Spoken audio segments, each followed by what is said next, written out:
Fala pessoal, meu nome é Mariana Simões, eu sou professora da Escola Saga e também uma das finalistas na categoria de personagem 3D do Saga Talent Masters. Eu vou estar aqui para falar um pouco com vocês, sanar algumas dúvidas também da categoria Mascote 3D. Então, vem comigo! Pessoal, para que vocês entendam do início, é necessário que eu explique para vocês o que é essa categoria. Vocês praticamente vão criar um personagem 3D que tenha carisma, que se conecte com o público e seja representado por um dos elementos das tribos da saga, ou seja, terra, fogo, água e ar. Eu coloquei alguns exemplos aqui, como o próprio Elemental da Disney, onde a gente tem toda a estética visual, porém nós temos a personalidade referente aos elementos que precisamos. Então, não é só bonito esteticamente, mas existe uma história desse personagem e também existe uma personalidade, uma personificação ali do personagem. Vamos para o próximo tópico. Eu separei aqui algumas regras sem enrolação, pessoal. O primeiro ponto: o mascote deve estar em uma pose dinâmica, nada de personagem com as mãos para baixo, com o braço, né, só arriado ali, esperando, como se ele estivesse esperando por alguma coisa, sabe? Então, expressão no rosto, deixa o personagem com mais personalidade possível. Você tem que transmitir a personalidade do personagem no render final. Então, segundo ponto: o fundo nos renders pode ser simples e neutro ou com gradiente, para não tirar o foco do personagem. Terceiro ponto: o estilo do personagem é livre. Então, se você quiser fazer chibi, se você quiser fazer mais realista, se você quiser fazer mais cartunesco, pode. Você vai ter essa liberdade para poder escolher o estilo que você preferir. Quarto ponto: sem conteúdos ofensivos, discriminatórios, plágio e uso de IA. Quinto ponto: vocês podem fazer uma releitura de uma arte, contanto que coloquem o concept original e o artista que criou a arte. Isso é extremamente importante até para trabalhos pessoais, tá, gente? Independente desse contexto aqui, a gente precisa, sempre que fizer uma releitura, marcar o artista e colocar, às vezes até colocar uma fotozinha ali da arte 2D, até para os jurados ou para as pessoas compararem, para verem como é que você fez essa releitura. Vamos para o próximo tópico, que é a etapa de avaliação. Para essa etapa, gente, primeiro ponto, nós temos que ter cuidado com o apelo e com o carisma do personagem. Inclusive, esse é o critério mais importante. Como já falado no tópico passado, se você faz um mascote, um personagem sem muita personalidade, Mari, mas eu não entendi ainda essa personalidade, sem uma pose dinâmica, sem uma expressão facial que demonstre o que ele está sentindo naquele momento, sem uma composição, gente, você vai perder ponto.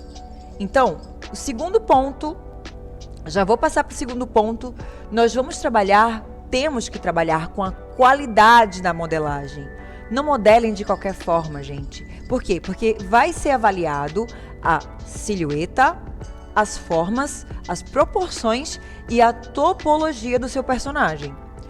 Terceiro tópico: vocês precisam ter cuidado com a qualidade da texturização em materiais, onde o uso de materiais e cores devem valorizar o personagem. Então, se você vai fazer um personagem de fogo, você vai pegar as cores que, olhando para as suas referências, você vai ver que vai ornar mais do que com outras cores. Por exemplo, se eu escolho um personagem água, eu vou trabalhar muito com tonalidades verdes, azuis. Eu não vou pegar uma tonalidade laranja, amarela. Eu posso até colocar alguns detalhes no meu personagem, mas não vai ser uma paleta predominante, uma paleta quente, não vai ser predominante para esse personagem. Então, cuidado, selecionem as cores que vocês querem trabalhar para valorizar o seu mascote. Quarto ponto: a apresentação final, A qualidade da pose, iluminação e dos renders finais é primordial, porque não adianta você fazer apenas o personagem, a modelagem aqui dele, fazer uma texturização bem bacana, mas quando você for fazer a luz e fazer as fotos, os renders finais, você vê problemas e você não conseguir enxergar os detalhes que você fez, tanto na modelagem quanto na textura. Quinto ponto, o projeto tem que ser inédito. Durante a produção é importante informar que não pode postar em nenhum lugar o andamento do seu projeto. Então, muito cuidado, gente. Restrições extremamente importantes. Os participantes devem garantir que todos os elementos da obra respeitem os direitos autorais e de imagem. Ou seja, se você vai fazer uma releitura de um mascote, você vai ter que colocar os direitos de imagem de quem fez o concept, né, desse personagem. E é só colocar, gente, o nome do artista. Às vezes eu até coloco uma imagem pequena no cantinho assim da imagem para os jurados ou as pessoas entenderem como foi a releitura que você fez. E o ponto também mais importante, não utilizar IA em qualquer etapa do processo de criação, ok? Agora eu trouxe algumas referências, como essas duas imagens que eu mostrei para vocês da Sandra Original, que mostra bastante a mensagem que eu quero passar nesse vídeo para vocês. Aonde você está vendo o personagem de uma forma estética, mas com uma personalidade e uma pose dinâmica, por mais simples que essa pose seja. Então, quando eu falo em poses dinâmicas, não são poses difíceis, mas uma pose que, como eu já falei, dê um dinamismo ao seu mascote, um dinamismo à sua peça. Como vocês podem observar aqui, vocês conseguem já identificar qual é o elemento de cada personagem. E se vocês repararem, existe um sentimento aqui na pose e na expressão facial e corporal de cada personagem. Então, é extremamente importante que vocês se preocupem com isso quando vocês forem desenvolver os mascotes de vocês. Eu vou trazer algumas dicas de produção para vocês agora, que é bem pessoal. E eu observei na minha produção para o Saga Talent desse ano. Primeiro ponto, gente, façam um moodboard poderoso. Peguem as referências que vocês querem trabalhar. Então, você quer fazer um rosto em Tibi, então você vai pegar um monte de referência ali de Tibi, de frente, de lateral, na vista de topo, se tiver, na perspectiva, para você ver todos os volumes desse rosto. Ah, eu quero um rosto mais anime, então você vai pegar referências de um rosto anime para que você consiga trabalhar. Nada de fazer coisas da minha cabeça, tá? Não existe isso, gente. Então, eu quero trabalhar com o elemento água. Eu vou pegar paletas de cores no Pinterest, em outros lugares, para que você deixe esse mural. O moodboard é basicamente isso. Você vai preencher, você vai fazer um mural com todas as informações antes de começar o seu projeto, para que você comece a entender como você quer trabalhar. Então, façam um moodboard poderoso. Segundo tópico, organize seus projetos desde o início. Por quê, gente? Porque na documentação, quando vocês forem ler, vocês vão observar que vocês precisam renomear tudo. Nome de texturas, nome de arquivos, nome do turntable, nome dos processos dos vídeos ali de time-lapse, né, do acompanhamento que você precisa gravar. Então, se você deixar para renomear isso no final, vai te dar uma dor de cabeça e você vai perder muito tempo. Então, organize seus projetos desde o início.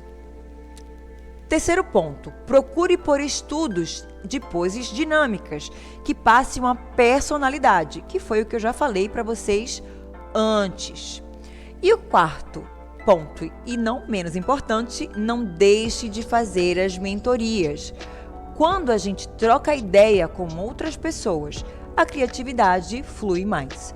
Então, a gente vai marcar algumas mentorias, eu vou já mostrar aqui para vocês as datas dessas mentorias. Um ponto aqui que eu não coloquei, que é muito válido e muito importante, vejam a documentação na área que você precisa participar. É interessante que você veja o início também da documentação, mas também a área que você vai realmente participar, que no caso é mascote 3D. Vamos para o próximo tópico, que é o calendário. Então vamos lá. Data de inscrição vai até o dia 20/9. Período da mentoria vai do dia 6/10 ao dia 7 do mês 11. Prazo de entrega final é no dia 10/11, dia 10 de novembro, gente. Então, eu fico por aqui. Um ótimo estudo para vocês. Boa sorte também e até mais!